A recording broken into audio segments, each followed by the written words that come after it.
The torches burned bright against the purple sky of Prime. Hundreds of aliens gathered in the village square, their bodies swaying to drums made from hollow bones. They danced around a mound of fresh dirt, a grave dug just that morning. The celebration had started at sunset and would continue until dawn. Tonight was special.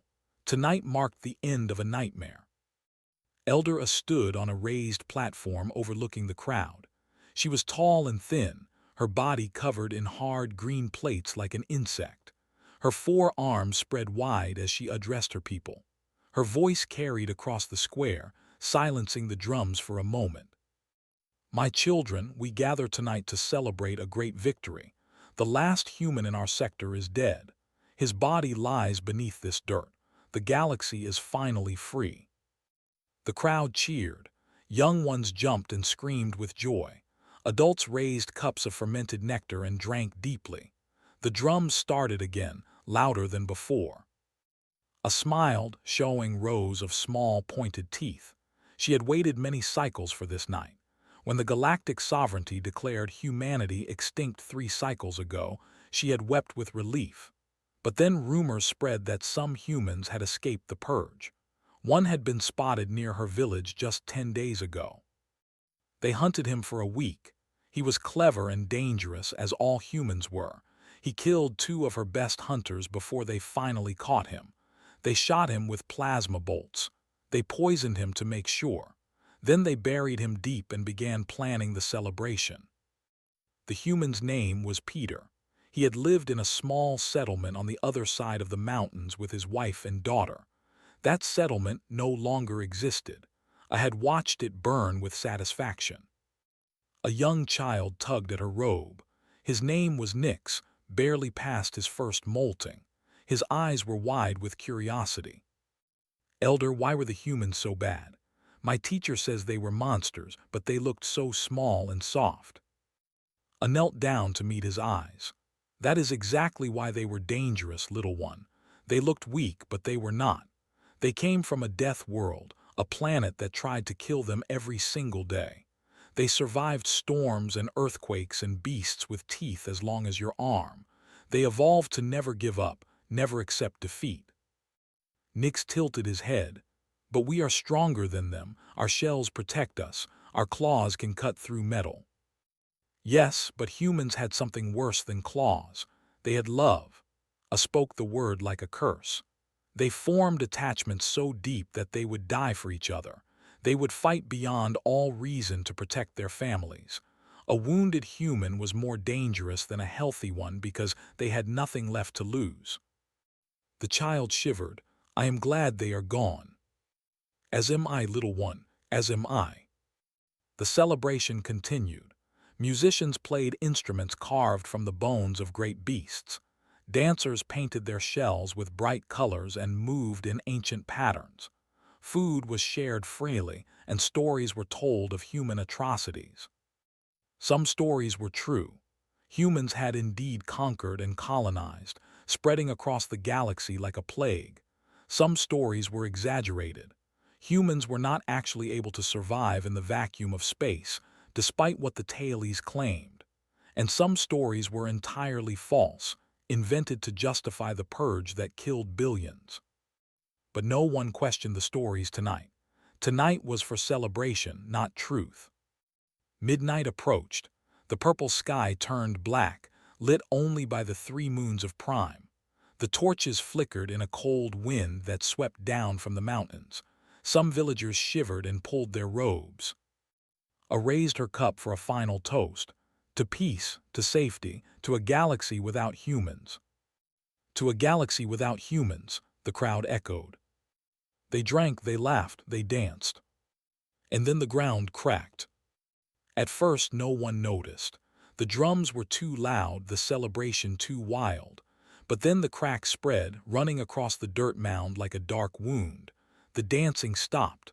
The music died. I stepped forward, her eyes fixed on the grave. "What is happening?" The dirt began to shift. Something beneath it was moving. "Impossible," she whispered. "We shot him, we poisoned him. No creature could survive that." But humans were not like other creatures. Humans came from a death world. Humans evolved to never give up. A hand broke through the surface. It was covered in dirt and dried blood, the fingers pale and trembling. But it was alive. It clawed at the dirt, pulling, scraping, fighting for every inch. The villagers screamed and ran. Parents grabbed their children.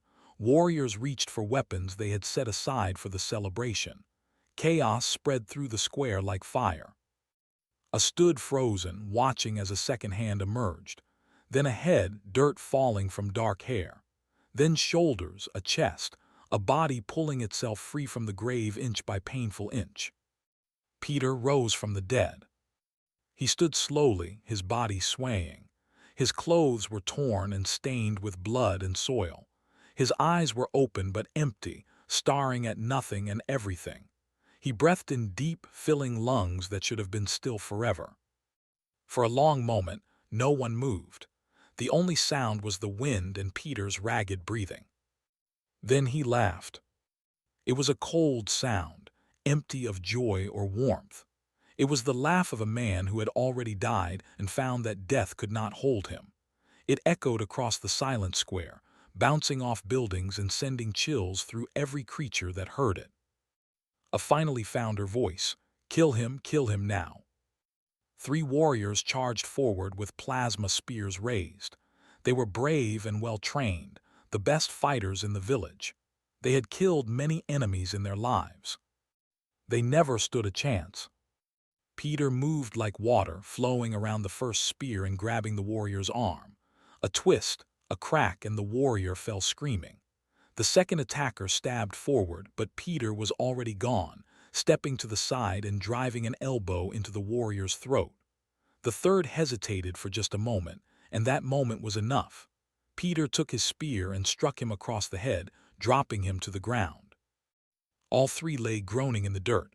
All 3 were alive. Peter looked at them, then at the crowd, then at A. When he spoke, his voice was rough from dirt and death, but every word was clear. I am going to find my daughter. Anyone who stands in my way will regret it. Anyone who helps me will be remembered. He turned and walked into the darkness beyond the village. No one tried to stop him. No one dared. The celebration was over. The dancing had stopped. And somewhere in the night, a dead man walked toward revenge. I watched him disappear, her body trembling with a fear she had never known. She had been right about humans all along. They never knew when to die. And now one of them was very, very angry. Peter walked through the night without stopping. His body screamed with pain, but he ignored it. Pain was just a signal, and he had learned long ago to turn down the volume. The cold mountain air filled his lungs, each breath a reminder that he was still alive when he should be dead. He remembered everything. That was both a blessing and a curse. He remembered the morning that came to his settlement. It had been a peaceful day, like any other. His wife Grace was cooking breakfast while their daughter Sophie played with a cloth doll on the floor. Peter was fixing a broken water pump outside when he heard the first screams. He ran toward his home, but he was too late. The soldiers were already there, dozens of them pouring out of transport ships. They had come for the bounty that the galactic sovereignty placed on human heads. Dead or alive, it did not matter. Grace pushed Sophie into his arms and told him to run. He refused. He would not leave her behind, but she shoved him through the back door and locked it from inside. He heard her scream as he ran into the forest with Sophie crying against his chest. They hunted him for 3 days. He killed when he had to and hid when he could. But on the 3rd day, they found his hiding spot in a cave near the river. They dragged Sophie from his arms while he fought against 10 soldiers. The last thing he saw before they shot him was his daughter reaching for him, crying for her father. They thought he was dead. They were wrong. The scientists of the human colonies had known extinction was coming. They could not stop it, but they could prepare for it. In the final years, they developed a treatment that could save lives in extreme situations. It slowed the heart to almost nothing, reduced brain activity to a whisper, and put the body into a state that looked exactly like death. Peter had received this treatment years ago. He never thought he would need it. But when the plasma bolts hit his chest and the poison entered his blood, his body knew what to do. It shut down everything except the smallest spark of life. It waited in the cold dirt until the poison cleared and the wounds began to heal. Then it woke him up. Now he walked through the mountains with one thought in his mind. Sophie. He had to find Sophie. Nothing else mattered. By dawn, he reached a small trading post at the edge of territory. Aliens of various species came here to buy and sell goods away from the eyes of the law. Peter needed three things: information, transportation, and weapons. He had no money, but he had something better. He had skills. A fat merchant with blue scales was having trouble with a group of thieves trying to rob his shop. Peter walked through the door and broke 3 arms in under a minute. The thieves ran screaming into the street. The merchant looked at Peter with wonder and fear. "You are human. I thought your kind was extinct."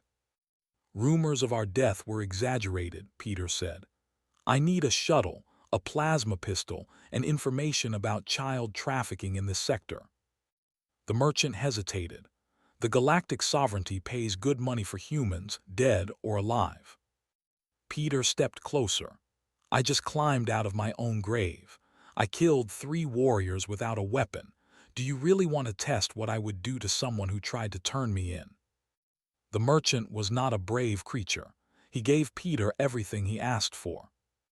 An hour later, Peter was aboard a small shuttle, heading toward the nearest station where slaves were sold. The merchant had told him about a network that specialized in rare species. Human children would be valuable to them, worth more than most adults because they could be trained and controlled. The thought made Peter's blood burn hot with rage. He pushed the feeling down. Rage was useful, but only when controlled. He needed to think clearly if he wanted to find Sophie. Meanwhile, on Prime, Elder received a message that changed everything. A communication officer rushed into her chamber, his shell clicking with nervous energy. "Elder, you must see this. Reports are coming in from across the galaxy." I looked at the screen and felt her insides turn to ice. Humans, everywhere. They were appearing on remote planets, emerging from hidden bunkers, waking from cryogenic sleep. The extinction that the galactic sovereignty had declared was a lie. Humanity had scattered itself across 1,000 hidden places, waiting for the storm to pass. "How many?" she whispered. "We do not know. Thousands at least, maybe more. They are organizing, communicating through encrypted channels. Elder, the humans are coming back." I sat down heavily. She thought of the man who climbed from his grave, the cold look in his eyes, the terrible efficiency of his violence. If there were thousands more like him, the galaxy was in serious trouble. And she had helped create this problem. She had celebrated his death while he lay healing in the dirt. She had mocked his kind while they prepared for exactly this situation. Humans never knew when to give up. That was what made them terrifying. Across 3 star systems, in a hidden asteroid base, a woman named received reports of Peter's resurrection. She had been a military commander before the Purge, and now she led what remained of organized human resistance. Was old by human standards, her hair gray and her face lined with worry. But her eyes were sharp, and her mind was sharper. She had kept humanity alive when everyone said it was impossible. She had hidden children in bunkers and soldiers in cryogenic tubes. She had prepared for the day when humanity would rise again. That day had finally come. She watched the recordings from Prime, footage captured by hidden cameras that humans had placed across the galaxy. She saw Peter climb from his grave. She saw him defeat 3 warriors with his bare hands. She heard him speak of his daughter. A father hunting for his child, a man who refused to die. This was exactly the symbol humanity needed. Sent a message through encrypted channels to every human survivor she could reach. The message was simple. He rose. We rise, prepare to move. The humans had waited long enough. Now they would show the galaxy what it meant to push humanity to extinction. Peter did not know about or her network. He did not know that he had become a legend in a single night. He only knew that somewhere out there, his daughter was waiting for him. And he would tear through every corner of the galaxy to bring her home. 6 weeks passed like a fever dream. Peter crossed 3 star systems, following whispers and rumors like a hunter tracking wounded prey. He slept only when his body forced him to. He ate whatever he could find. He kept moving because stopping meant thinking, and thinking meant remembering Grace's face as she pushed him out the door. He could not afford to grieve. Not yet, not until Sophie was safe. The trail led him to a mining station in the nebula, a lawless place where criminals came to hide and trade in forbidden goods. Peter docked his stolen shuttle and walked into a bar filled with creatures from a dozen different species. The smell of smoke and sweat and strange chemicals filled his nose. Every eye in the room turned to look at him. A human walking freely was a rare sight these days. Some looked at him with fear. Others looked at him like predators seeing fresh meat. Peter ignored them all. He walked to the bar and ordered a drink he had no intention of finishing. The bartender, a creature with gray skin and too many eyes, slid a glass toward him. "You are either very brave or very stupid," the bartender said. "Maybe both," Peter replied. "I am looking for information about a trafficking ring that deals in rare species, specifically children." The bartender's many eyes blinked in sequence. "That is dangerous talk, human. Such operations are protected by powerful beings." "I do not care about powerful beings. I care about finding my daughter." Before the bartender could respond, a voice spoke from behind Peter. "You are him, are you not? The one who climbed from his grave?" Peter turned slowly. A young stood there, barely past adolescence by the look of his soft shell. His eyes were wide with a mixture of fear and wonder. Unlike the warriors Peter had faced before, this one carried no weapons and wore simple clothes. "Who are you?" Peter asked. "My name is N. I was cast out from my village for speaking against the purge. I said that killing humans was wrong, that we were no better than the monsters we claimed you were." He paused, gathering courage. "I know where your daughter is, or at least I know who took her." Peter grabbed the young by the collar and pulled him close. "Talk, now." N did not flinch. "There is a station called the Hollow, hidden in the Vex asteroid field. It is run by a crime lord named Overseer.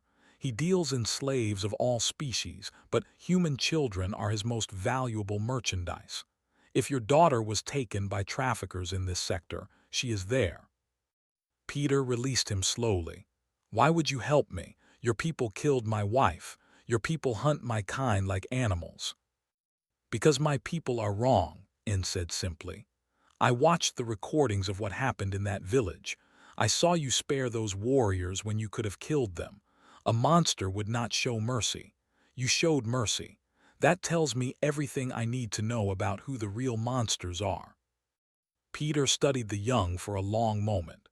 He had learned to trust no one since the purge began. Everyone was either an enemy or a potential threat. But there was something in N's eyes, a sincerity that reminded Peter of his daughter. "If you betray me, I will kill you," Peter said flatly. "I know," N replied. "I accept that risk." They left the mining station together. N proved useful almost immediately. He knew the trade routes and the safe passages through galactic sovereignty patrols. He could translate languages that Peter did not speak and negotiate with species that would kill a human on sight. In return, Peter kept him alive when trouble found them. And trouble found them often. During those weeks of travel, word of Peter's survival spread across the galaxy. Stories grew wilder with each telling. Some said he was a ghost, unable to die. Others said he was a demon from human mythology, risen to punish those who wronged his kind. The truth was simpler and somehow more terrifying. He was just a father looking for his daughter. Tracked his progress through her network of informants. She saw how his legend grew and understood its power.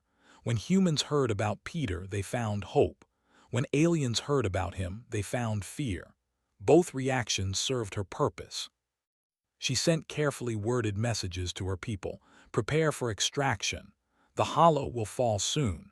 Be ready to move when the signal comes. Her network numbered in the thousands now, scattered across the galaxy, but connected through technology the galactic sovereignty could not crack. They had ships hidden in nebulae and weapons cached on forgotten moons. They had doctors and engineers and soldiers who had survived the purge through luck and cunning. And they all waited for the right moment to strike. Peter knew nothing of this larger movement.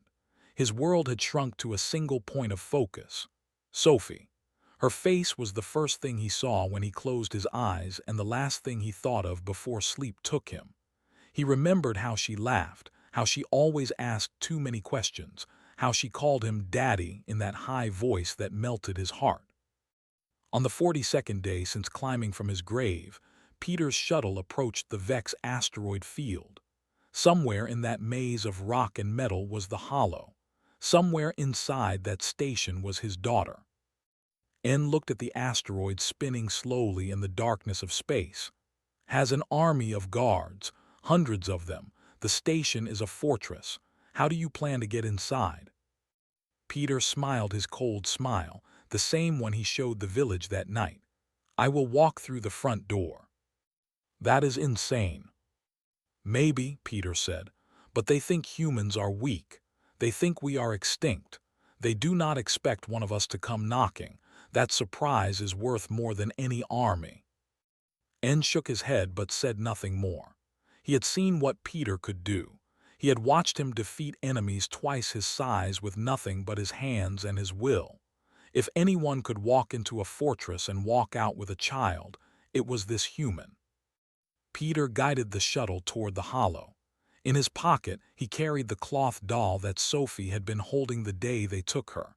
He had found it in the dirt near their destroyed home. It was dirty and torn, but he kept it close. He would give it back to her soon.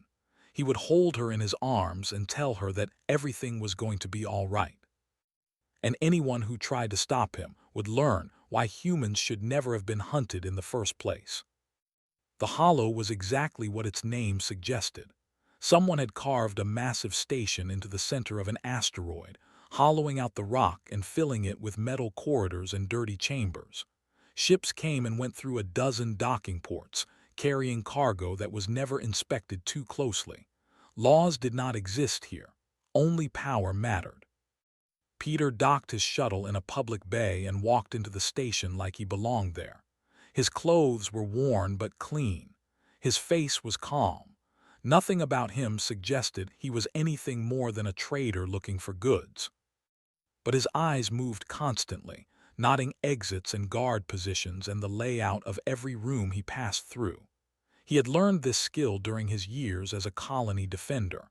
Always know your surroundings. Always have an escape route. Always be ready for violence. En walked beside him, his young shell trembling slightly. There are cameras everywhere. We'll know we are here within minutes. I am counting on it, Peter said. They made their way through crowded corridors filled with beings from every corner of the galaxy. Smugglers negotiated in dark corners. Weapons dealers displayed their wares in open stalls. Slaves were led past in chains, their eyes empty and hopeless. Peter felt his rage building with every step. Somewhere in this hellhole, Sophie was waiting. Somewhere in this nightmare, his daughter was caged like an animal. He pushed the rage down. Not yet, soon but not yet. They found the auction house in the center of the station. It was a large chamber with seats rising in tiers around a central stage. Buyers of every species sat waiting for the show to begin. Guards with plasma rifles stood at every door.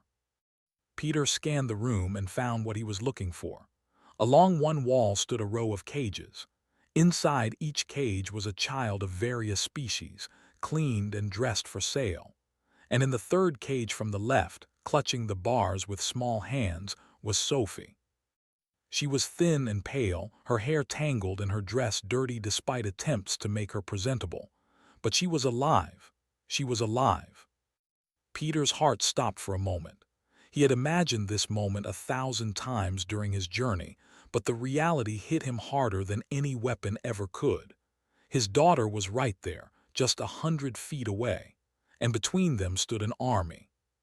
Sophie had not seen him yet. She stared at the floor, her eyes dull with the look of someone who had stopped hopping.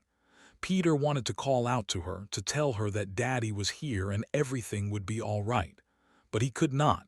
Not yet. Well, well, well, a smooth voice echoed through the chamber. What do we have here? A figure descended from a private box above the auction floor.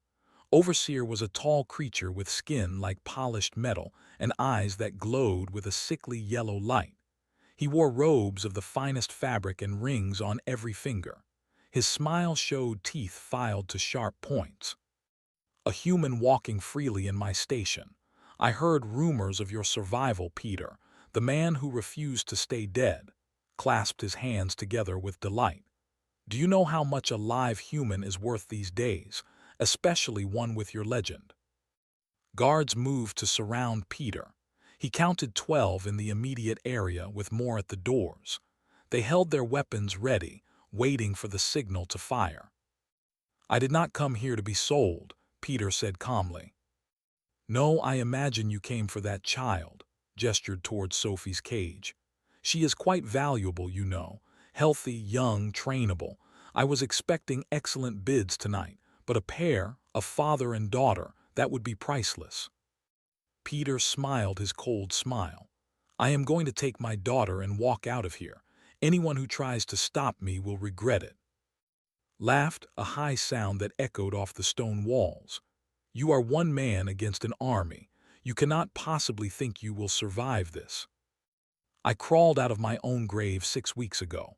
I have killed my way across 3 star systems to get here. I have nothing left to fear and nothing left to lose. Peter's voice dropped to a whisper that somehow carried through the entire chamber. But you have everything to lose, and that terrifies you. For the first time, something flickered in his glowing eyes. Not fear exactly, but uncertainty. He had heard the stories. He had seen the recordings. This human was not like the others who came here begging or bargaining. Before could respond, the lights flickered. Every screen in the auction house went dark for a moment, then lit up with a single image. A human face, weathered and determined, looked out at the crowd with eyes of steel. Attention, denizens of the Hollow. This is Commander of the Human Reclamation Force. Your communications are jammed. Your defenses are disabled, and we are coming for our children. The station shook as explosions ripped through the outer docking bays. Alarms screamed. Guards looked around in confusion, unsure whether to hold their positions or respond to the attack. Peter did not hesitate. He moved. He was among the guards before they could react. His first strike dropped a guard to the floor. His second disarmed another and sent his weapon skittering across the ground. He fought like a man possessed, every movement precise and brutal. Sophie finally looked up at the sound of fighting. Her eyes found her father, and for the first time in weeks, hope returned to her face. "Daddy," she screamed, reaching through the bars. "I am coming, baby," Peter shouted back. "Daddy is coming." En ran toward the cages while Peter held off the guards. The young had never fought in his life, but he found courage he never knew he possessed. He reached Sophie's cage and began working on the lock with a tool he had brought from the shuttle. Backed away from the chaos, his eyes darting toward escape routes. His perfect operation was falling apart. Humans were swarming the station from every entrance, fighting with a fury that his guards could not match. They were not motivated by money or power. They were motivated by something far more dangerous. They were motivated by love. Peter took down the last guard between him and his daughter. He ran to the cage just as En got the lock open. Sophie burst through the door and threw herself into her father's arms. He held her tight than he had ever held anything in his life. Tears streamed down his face as he breathed in the scent of her hair and felt her small body shaking with sobs. "I knew you would come," she whispered against his chest. "I never stopped believing." "I will always come for you," Peter said. "Always." Around them, the battle raged on.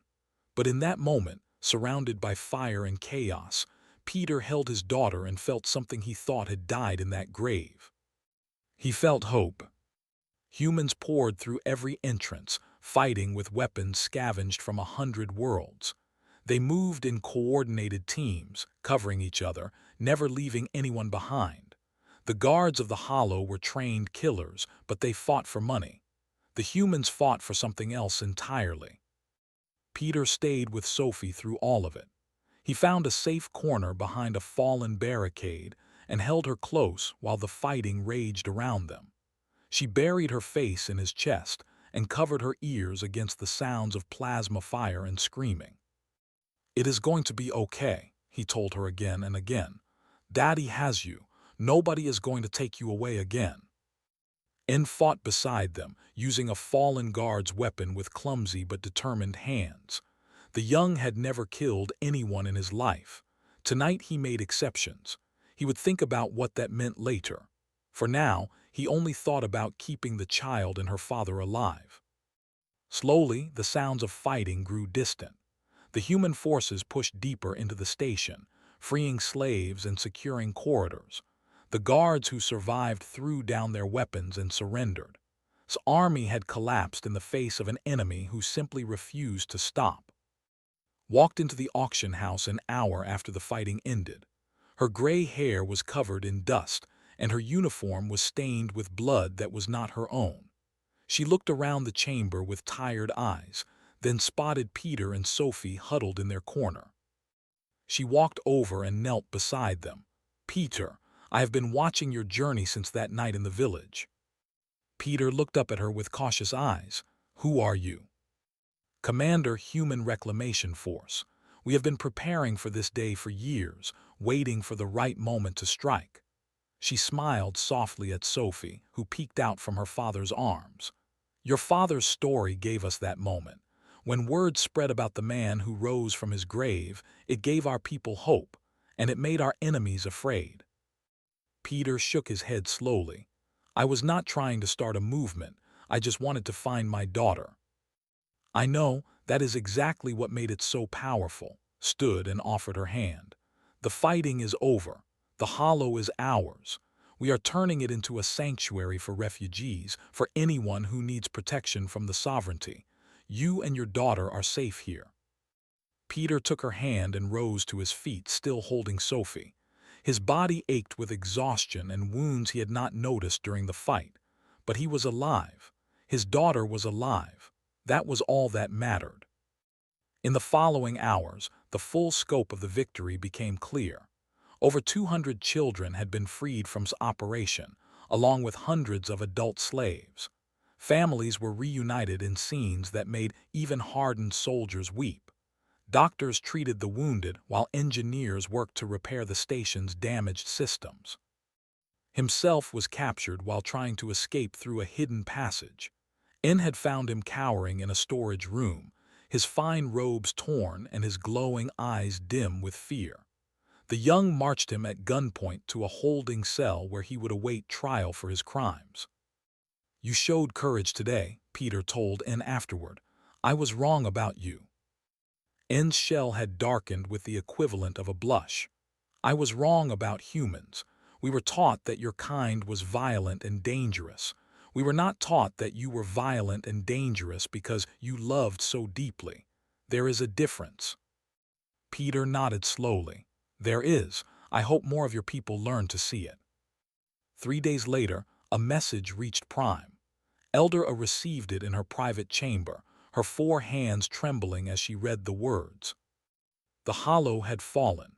Overseer was in human custody, and the human who climbed from his grave had found his daughter after all. A sat in silence for a long time after reading the message. She thought about that night, the celebration, the dancing around the grave. She had been so sure that humanity was finished. She had been so wrong. She walked outside to the village square where the grave still sat, now just a shallow depression in the dirt. Children played nearby, running and laughing as children do, but they avoided the grave. Even weeks later, they were still afraid of it. Ordered flowers to be placed on the spot, not to mock, but to honor. The other elders thought she had gone mad, but she did not care. She had watched the recordings of what happened at the Hollow. She had seen humans risk their lives to save children of every species, not just their own. She had seen the reunion between father and daughter. Perhaps we judged them too quickly, she told the confused villagers. Any species that loves that fiercely, that refuses death itself for the sake of their children, deserves not our fear but our respect. Across the galaxy, the legend of Peter continued to spread. The man who rose from his grave, the father who crossed star systems to find his daughter, the human who proved that his species could never truly be extinguished. Offered Peter a position in her command structure. He refused. He had done enough fighting for one lifetime. "Then what will you do?" she asked. Peter looked at Sophie, who was sleeping peacefully for the first time in months. "I will be a father. That is enough for me." But he agreed to help when needed. Other humans were still out there, still hiding, still waiting to be found. Other children had been taken, other families torn apart. Peter could not rescue them all himself, but he could help. The human reclamation force grew stronger with each passing week. Ships that had been hidden emerged from their hiding places.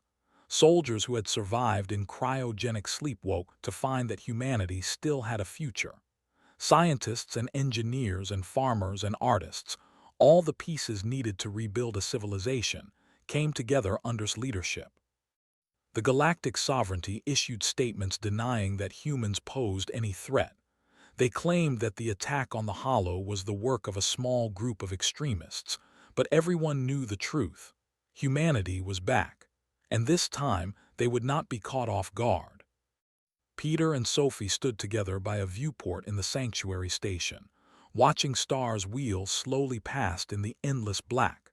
She held the cloth doll he had carried all those weeks, now cleaned and mended by careful hands. "Daddy, are we going to be safe now?" she asked. Peter knelt beside her and put his arm around her shoulders. "We are going to keep fighting until every lost human is found, until the galaxy understands what we have always known." "What do we know?" He smiled, and for the first time since climbing from that grave, the smile reached his eyes. "That you never abandon your family, and you never ever give up." Sophie hugged him tight. Outside the viewport, human ships moved in formation, carrying supplies and soldiers and hope to every corner of the galaxy. And somewhere in his memory, Peter heard the echo of that cold laugh from the grave. The laugh of a man who had already died and discovered that death was just another obstacle to overcome. The village had danced on his grave, celebrating the end of mankind.